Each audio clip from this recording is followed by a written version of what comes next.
ပြီးခဲ့သည့်အပိုင်း300တွင် Lucas နဲ့ Jordan တို့ကိုဖိတ်စာမပါလို့ဆိုပြီးအထင်သေးစွာတားဆီးခဲ့တဲ့လုံခြုံရေးအဆောင်တွေဟာ Hill မိသားစုရဲ့ခေါင်းဆောင်ကြီး Bruce Hill ကိုယ်တိုင်ရောက်လာပြီး Lucas ကိုအလွန်အမင်းယိုသေးလေးစားမှုပြလိုက်တဲ့အချိန်မှာတော့အန်အော်ထိလန့်ပြီးချွေးစီတွေပါပြန်သွားခဲ့ရပါတယ်။ Lucas တို့က Black Hill ကိုချောချောမွေ့မွေ့ဝင်ရောက်နိုင်ခဲ့ပေမယ့်ဒီညချင်းသွားမဲ့လေလံပွဲဟာပစ္စည်းတွေကိုလေလံတင်မှာမဟုတ်ဘဲမိမချောလီတွေကိုလေလံတင်ရောင်းချမဲ့ပွဲဖြစ်နေကြောင်း Bruce Hill စီကနေထိတ်လန့်ပွဲရသိလိုက်ရပါတယ်။ဒီလိုအန်ဒရယ်များလာနေနေရမှာအဖမ်းခံထားရတဲ့ Grace Skinner ကို Lucas တို့အချိန်ကြီးရှာဖွေတည်တင်နိုင်ပါမလား။လေလံပွဲရဲ့နောက်ွယ်ကတကယ်ကျိုးပိုင်သူတွေကတော့ဘသူတွေဖြစ်နေတယ်ဆိုတာကိုတော့ယခုဆက်လက်နားဆင်ရမယ်အပိုင်း300နဲ့302မှာရေကုန်းစိတ်လှုပ်ရှားပွဲဆက်လက်ဆောင်မြော်နားဆင်လိုက်ကြရအောင်ဗျာ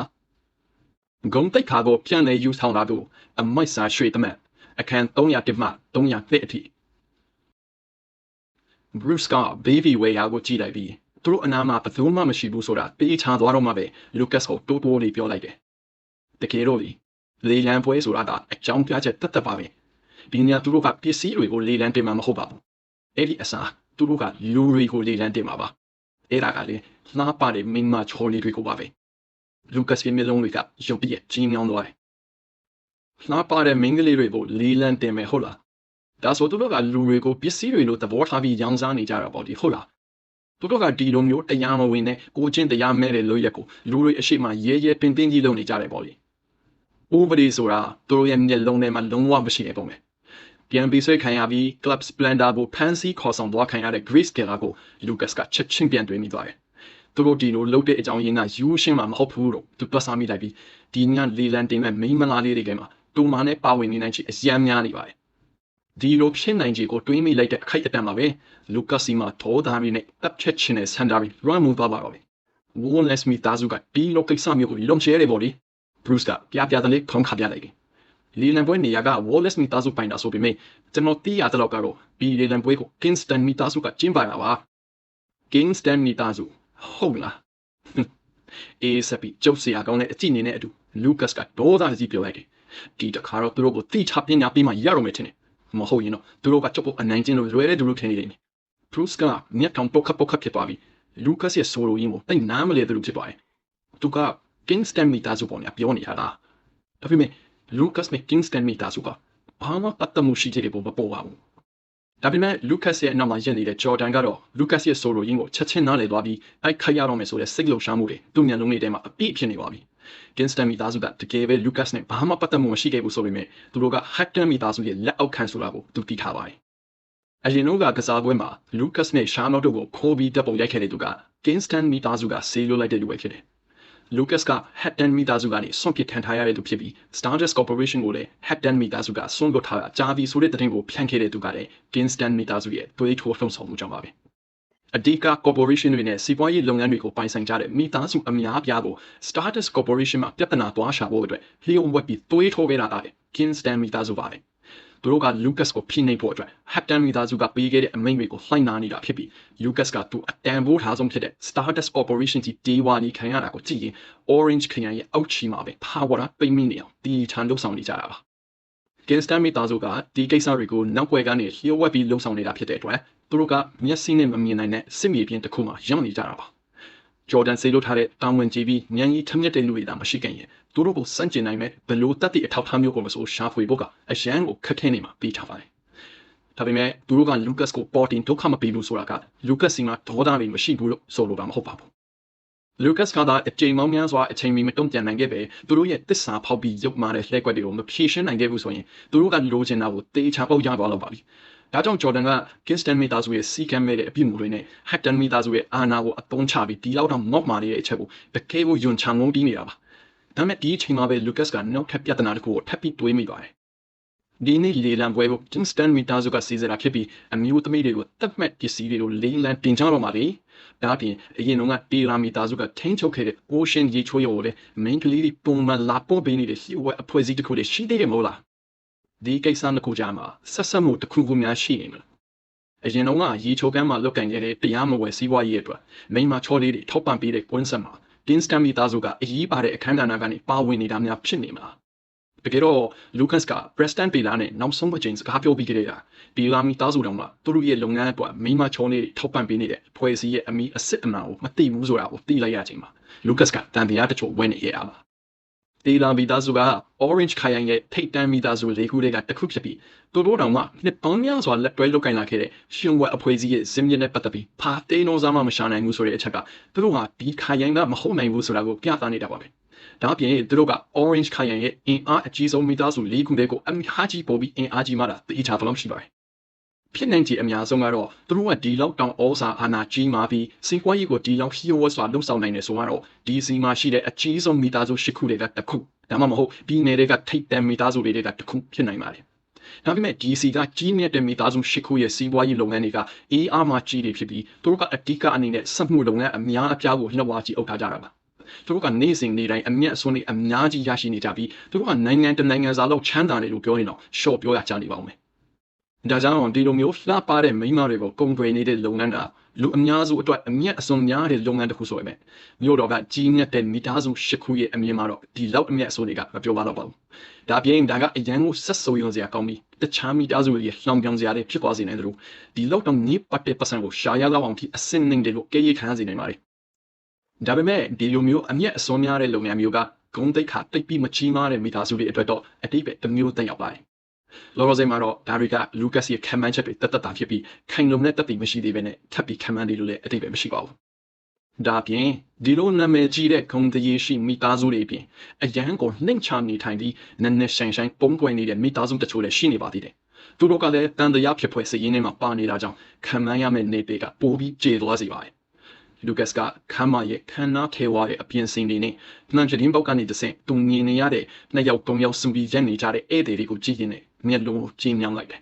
။သူကဂျော်ဒန်ကိုတိုးတိုးလေးပြောလိုက်တယ်။ Grace ကိုတွားချချီ။ဂျော်ဒန်ကအမင်းကိုနာခံလိုက်ပြီးချက်ချင်းဖတ်သွားတော့တယ်။မကြခင်မှာပဲသူကခမ်းမထိကနေပြတ်ပွေသွားတော့တယ်။ဂျော်ဒန်ကအရင်တုန်းက Logan Hill ရဲ့ဆက်အိမ်မှာ Grace နဲ့တွေ့ခဲ့ပူတာကြောင့်ဂျော်ဒန်လူမနေမှာကိုစိုးရိမ်နေစရာမလိုပါဘူး။ Bruce ကဘေးကနေတီးချကြည့်နေပေမဲ့နှုတ်ဆက်နေခဲ့တယ်။ထမ်းရတဲ့သူတယောက်ပြီး Lucas ကဒီနေ့ Club Splendor ကိုရုတ်တရက်ရောက်လာတဲ့အချောင်းရင်းဟာလီနန်ပွဲအတွက်မဟုတ်ပဲတခြားအစီအစဉ်တစ်ခုအတွက်ဆိုတာကို Lucas ရဲ့မိကုန်းကနေတဆင့်သူသိနိုင်ပါတယ်။ Bruce ကသူ့ရဲ့မိသားစုနဲ့အတူ Lucas ကိုတစ္ဆာခံထားပြီးပြီဆိုတော့သူကသဘာဝကျကျပဲတခြားဖားမှပြောမှမဟုတ်ပါဘူး။နောက်ပိုင်း Club ထဲကတယောက်နဲ့ Lucas နဲ့ကြားမှာပဋိပက္ခတစ်ခုဖြစ်လာခဲ့တာတော့မှသူက Lucas ဘက်ကနေခိုင်မာရပ်တည်ပြရမှာပါ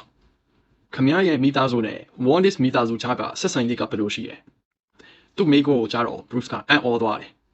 Lucas ကဘာလို့ဒီမိကိုကိုရုတ်တရက်ကြီးမေးလိုက်တာလဲဆိုတာသူမသိပေမဲ့တေချာဂီယူတစိုက်ပြန်ဖြေလိုက်တယ်။ Hill မိသားစုနဲ့ Wallis မိသားစုကတာမန်စီးပွားရေးကိစ္စလေးတွေတော့ပဲအတူတူလုပ်ကြတာပါ။ပြီးတော့ New Zealand လူငယ်တွေကဆွေမျိုးတချို့က Wallis မိသားစုဝင်နေနဲ့အင်တောင်ကြတာတွေရရှိတယ်။ဒါပေမဲ့ကျွန်တော်တို့ကသူတို့နဲ့တိုက်ပြီးမရင်းနေပါဘူး။အတိတ်ကမိသားစုကြီး၄ခုစလုံးကအတူတူတော့ပါပဲ။ကျွန်တော်တို့မှဆက်သွယ်မှုတချို့ရှိကြပေမဲ့တကြောင်လေးတယောက်ကြားမှာတန်တရားတွေနဲ့ဖိန်းချုပ်ထားရတာကြောင့်တိုက်ပြီးရင်းနေရှိကြပါဘူး။ဒီနေ့လေနံပွဲကိုကျွန်တော်ရောက်လာတာက Kingston မိသားစုစီကဖိတ်ဆိုင်ရတာလို့ပါပြီးတော့သူတို့ကိုငင်းဖို့တင့်တော်တဲ့အကြောင်းပြချက်ကိုလည်းမစင်စားတတ်လို့ပါအဲ့ဒါကြောင့်လို့ကျွန်တော်ကပါဝင်ပတ်သက်ဖို့လုံးဝရည်ရွယ်ချက်မရှိပါဘူးစကားပြောနေရင် Bruce ကတခုခုလွဲချော်နေပြီဆိုတာကိုခံစားလိုက်ရပြီးချက်ချင်းပဲချွေးစီတွေပြန်လာပါတော့တယ် Lucas ကလောင်းကစားနဲ့မူရည်စီဝါကိုပြုစုရင်မှုတွေပြည်တန်စာလုပ်ငန်းနဲ့လူကုန်ကူးမှုလိုမျိုးသူ့အမုန်းဆုံးလုပ်ငန်းတွေကိုအမင်းယွန်ချတယ်ဆိုတာကို Bruce ကသိထားပါတယ်အခင်းတို့ Lucas ကသူကမိမချော်လေးတွေကိုလာဝဲဖို့အတွက်လီဂျန်ပွဲကိုရောက်နေတာလို့အထင်လွဲသွားခဲ့ Bruce တယောက်ဒုက္ခအကြီးအကျယ်ရောက်တော့မှာပါပဲခင်ဗျားမပါဘူးဆိုရင်တော့ကောင်းတာပေါ့ Lucas ရဲ့မျက်နှာကနောက်ဆုံးတော့နင်းနေတင်းနေသွားပြီမဲ့သူကထပ်ပြီးတတိပေးလိုက်တယ်ကျုံရဲ့ထောတာကဘယ်လိုလဲဆိုတာခင်ဗျားသိပါတယ်ခင်ဗျားမိသားစုရဲ့စီးပွားရေးတွေကိုခင်ဗျားကိုပြန်ပြီးစီမံခိုင်းထားတယ်ဆိုပေမဲ့ဒီနေ့ကျုံမုံတီးတဲ့လုပ်ငန်းတချို့မှာခင်ဗျားပါဝင်ပတ်သက်နေတာကိုသိသွားရင်တော့ခင်ဗျားစီကနေအဲ့ဒါကိုချက်ချင်းပြန်သိမ်းပြမယ်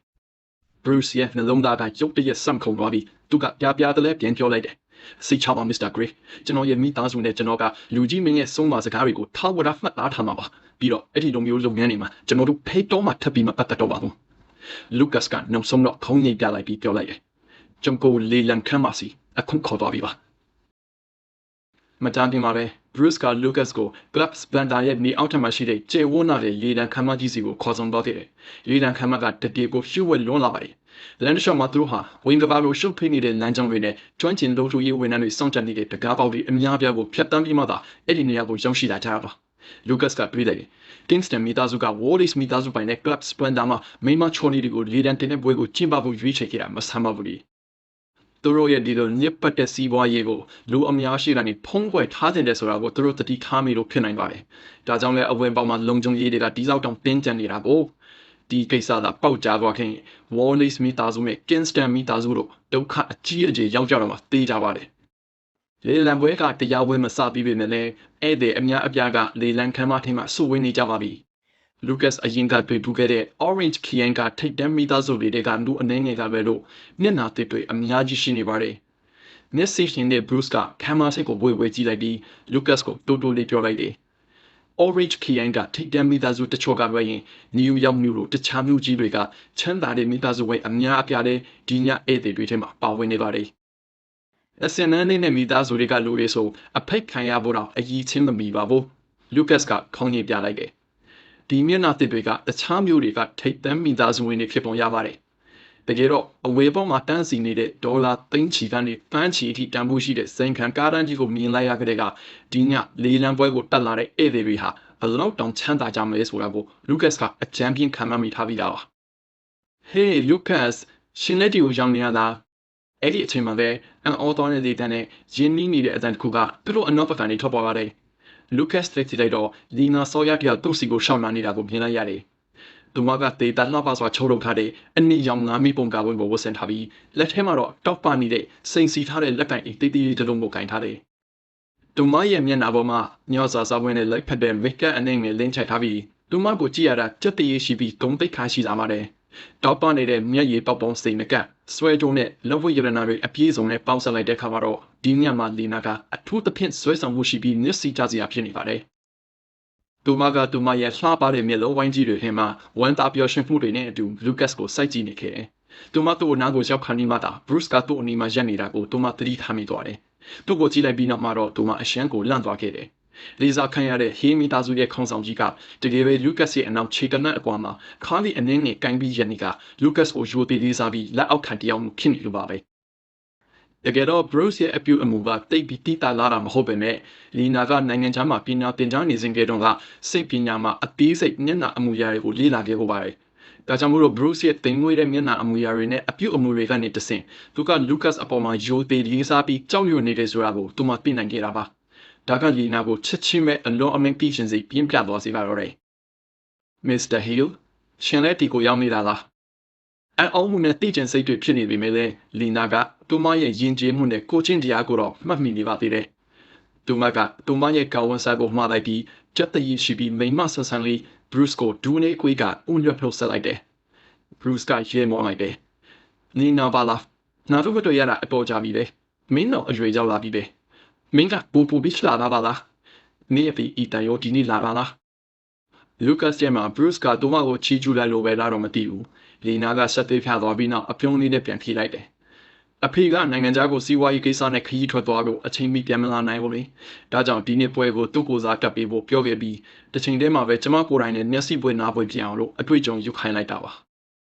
တကယ်တော့ဤခန္ဓာသူ့မှာကိုအရန်ကိုအကာအကွယ်ပေးထားခဲ့တဲ့ကြောင့်လီနာကဒီအတိုင်းဝိုင်းကလူတွေနဲ့ထိတွေ့ဆက်ဆံရတာအရန်ကိုနေပါတယ်။သူမကနိုင်ငံခြားမှာလွတ်လွတ်လပ်လပ်နဲ့ဘဝကိုဖြတ်သန်းခဲ့တာပါ။ဒါပေမဲ့ပြီးခဲ့တဲ့အချိန်မှာ Tristan နဲ့လက်ထပ်မဲ့ကိစ္စနဲ့ပတ်သက်ပြီးလီနာနဲ့ဤထန်တို့စကားများခဲ့ကြပြီးကြတဲ့ကဤထန်ကအချင်းအကြာကြီးပြန်စစ်စားပြီးနောက်လီနာကိုလူတွေနဲ့ပို့ပြီးပေါင်းတင်ဆက်ဆံခိုင်းတာလူမှုဆက်ဆံရေးစွမ်းရည်တွေကိုမြင့်တင်ပြီးတဲ့လို့ဆုံးဖြတ်ခဲ့တာပါ။ချမ်းသာတဲ့မိသားစုတွေရဲ့ဘဝတွေကအပေါ်ယံမှကြည့်ရတယ်လို့အမြဲတမ်းတောက်ပနေတာမဟုတ်ဘူးဆိုတာနဲ့ဒီလိုမိသားစုတွေရဲ့အမွေဆက်ခံသူတွေဟာသူတို့လှုပ်ချင်တာကိုလှုပ်ခွင့်ရဖို့အကျွင်းမဲ့လွတ်လပ်ခွင့်မရှိဘူးဆိုတာကိုဒုမကိုနားလည်စေချင်ခဲ့တာပါ။သူတို့စကားပြောနေကြရင်းနဲ့သူတို့မတိလိုက်ပဲလေလန်းခမ်းမတွေကလူအများအပြားရဲ့အာယုံစိုက်မှုကိုရရှိသွားကြတယ်။တဖက်မှာတော့လီနာကဘဲသွားလူတိုင်းရဲ့အာယုံဆိုင်မှုကိုဖန်ဆားနိုင်တဲ့အမခန်းအလှပိုင်ရှင်ဖြစ်နေလို့ပါအခြားတစ်ဖက်မှာတော့တဘာဝကြပဲ Orange ခရိုင်ရဲ့ထိတ်တန်းမိသားစု၄ခုတွေကတစ်ခုရဲ့ခေါင်းဆောင် Bruce ကြောင့်ပါပဲလူအများစုက Lucas ဆိုတာဘယ်သူမှမသိကြသလို Lucas ကဘာလို့ Bruce ရဲ့ဘေးမှာရပ်နေနိုင်တာလဲဆိုတာကိုသိချင်နေတဲ့သူတွေလည်းအများကြီးရှိပါတယ်ဒါကြောင့်မလို့ Lucas စီကိုသိချင်စိတ်တွေပြည့်နှံနေတဲ့အကြည့်တွေအများကြီးရောက်လာခဲ့တယ်ဒါပေမဲ့သူတို့အရင်ရောက်လာတဲ့ Tristan, Kellan နဲ့ Elijah တို့ကတော့အန်ဒီရဲ့ကင်းတဲ့တီးချင်စိမ့်နဲ့ Lucas ကိုစိုက်ချင်နေတဲ့လူတွေထဲမှာမပါဝင်ပါဘူး။ Tristan ကသူတို့အနီးမှာရပ်နေပြီး Lucas နဲ့ Lina တို့ကိုဒေါသတကြီးနဲ့စိုက်ချနေတယ်။အထူးသဖြင့်သူ့အပေါ်ကိုအမြဲတမ်းကြမ်းတမ်းစွာဆက်ဆံရေးရှိတဲ့ Lina Sawyer ကဝမ်းသာပျော်ရွှင်နေပြီး Lucas ကိုပြုံးပြနေတာကိုနေလိုက်ရချိန်မှာတော့သူ့ရဲ့မျက်နှာအမူအရာကကြမ်းစရာကောင်းတော့အောင်မှိုင်းလို့သွားပါတော့တယ်။ ဒီကောင်ကဘလို့လို့ပြီးအထဲရောက်လာတာလေကန်လမ်သားလည်းမှောင်ကုတ်နေတယ်သူကအရင်ကအဝင်ပေါက်မှရှိတဲ့လုံခြုံရေးအဆောင်တွေကိုလူကတ်ကိုအထဲမဝင်နိုင်ဖို့အမိန့်ပေးထားနေပြီမယ်အခုလူကတ်ကအဲ့ဒီနေရာမှာရောက်နေပြီဆိုတော့ဒါကကယ်လမ်ရဲ့အမိန့်ကိုဖီးဆန်လိုက်တာဖြစ်ပြီးသူ့ကိုပြောင်းပြောင်းတင်းတင်းစော်ကားလိုက်တာပါပဲအဲ့ဒီကောင်မသာသူ့ကိုခေါ်လာတာပဲဖြစ်ရမယ်တော့ရိုင်းစိမ့်နာမယ်ထရစ်စတန်ကအန်တီပြီးပြောလိုက်တယ်အရင်တစ်ခေါက်က The Love မှာဖြစ်ခဲ့တဲ့ပြဿနာတုန်းကလီနာကလူအများကြီးချိန်မှာသူ့ကိုစိတ်မဝင်စားဘူးလို့ညတာမှုကင်းမဲ့ဆိုတာအချင်းချင်းပြောခဲ့ပြီးသူ့ကိုလည်းလက်မထက်ချင်ဘူးလို့ပြောခဲ့ရုံကမကလူကတ်ဘက်ကနေရက်ပြီးသူ့ရဲ့တက်တော်ဆောင်တွေကိုခေါ်ကသူ့ကိုတားဆီးဖို့လုပ်ခဲ့တဲ့ကခရစ်စတန်ကလီနာအပေါ်မှာပြင်းထန်တဲ့နာကျင်မှုနဲ့မုန်းတီးမှုတွေဖြစ်ပေါ်နေကြရပါတောင်မှဟုတ်လားမင်းဆိုလိုတာက Orange Train ရဲ့အချမ်းသာဆုံးလူအီတန်ဆိုယာရဲ့တမင်လီနာကိုပြောတာလားသူမကမင်းနဲ့စိတ်ဆက်ထားပေမဲ့နိုင်ငံခြားသားတွေပြန်မလာဘူးနင်းဆိုနေတဲ့တရားမဟုတ်လားဟိုဘက်ကအနီရောင်ကောင်းတဲ့တယောက်ကတူမလားအီလိုက်ဂျာကအတင်းပြောချင်တဲ့ပုံစံနဲ့မြည်လိုက်တယ်ထရစ်စတန်ကမုန်ကိုခုန်နဲ့ခေါင်းနေလိုက်တယ်ဟုတ်တယ်တူပဲသူကငါနဲ့စိတ်ဆက်ထားတာအတော်ကြာနေပြီဖြစ်ပေမဲ့မဘောကက်ယောဂါဆိုကြီးတခုလိုရှောင်နေပြီငါနဲ့တွေ့ဖို့ညင်းနေရဒါပေမဲ့သူကကာတာမီသားစုရဲ့အင်ပါတမတ်ကိုတော့အရန်ကောင်းပေးနေတယ်ပြီးတော့အဲ့ဒီကွန်ထရက်နဲ့ငါ့ကိုတော့ဆေးဆိုပဲလေသူတို့ကဖောက်ပြန်နေတဲ့စုံတွဲတွေပဲထရစ်စတန်ကမြေကြီးဘောကိုတတွေးထွေးလိုက်ပြီးပုံမှန်အပြင်ချောမောတဲ့သူရဲ့မျက်နှာသာအယုတ်ဆိုးအကြီးတန်းစွာရှုံးမဲ့သွားတယ်။အီလိုင်းဂျာကထရစ်စတန်ရဲ့ပခုံးကိုကိုချင်းစာမှုနဲ့တနာကျင်တာစွာပုတ်ပေးလိုက်တယ်။ဘယ်ယောက်ျားမှဒီလိုကိစ္စမျိုးကိုတီးခံနိုင်ကြမှာမဟုတ်ဘူးလေ။စိတ်ချလက်ချတာနေစမ်းမှာငါအဲ့ဒီကောင်ကိုသွားရှင်းပြီးအခုမင်းအတွက်ချက်တီးပြီးမယ်။သူတို့မှပုံစံလူတယောက်ထဲရှိနေတယ်လို့မျိုးသူကပြောလိုက်တယ်။အဲ့ဒီလိုပြောပြီးနောက်အီလိုင်းဂျာကလူကက်စီကိုရှောက်ပေါ်လိုက်ပါတော့တယ်တခါ300တက်မှ300နဲ့ပြီးပါပြီခင်ဗျာနားဆင်ပေးကြတဲ့အတွက်အထူးပဲကျေးဇူးတင်ရှိပါတယ်ဗျနောက်ထပ်အခန်းဆိုင်တွေကိုလည်းအချိန်မီဆက်လက်နားဆင်နိုင်ဖို့အတွက်ကျွန်တော်ရဲ့ Diverse MT Channel လေးကို Like and Subscribe လုပ်ထားပေးဖို့လည်းနေ့တာရက်ခံတိုက်တွန်းချင်ပါတယ်ဗျအားလုံးပဲတာယာပျော်ရွှင်တဲ့နေ့ရက်လေးကိုပိုင်ဆိုင်နိုင်ကြပါစေဗျာ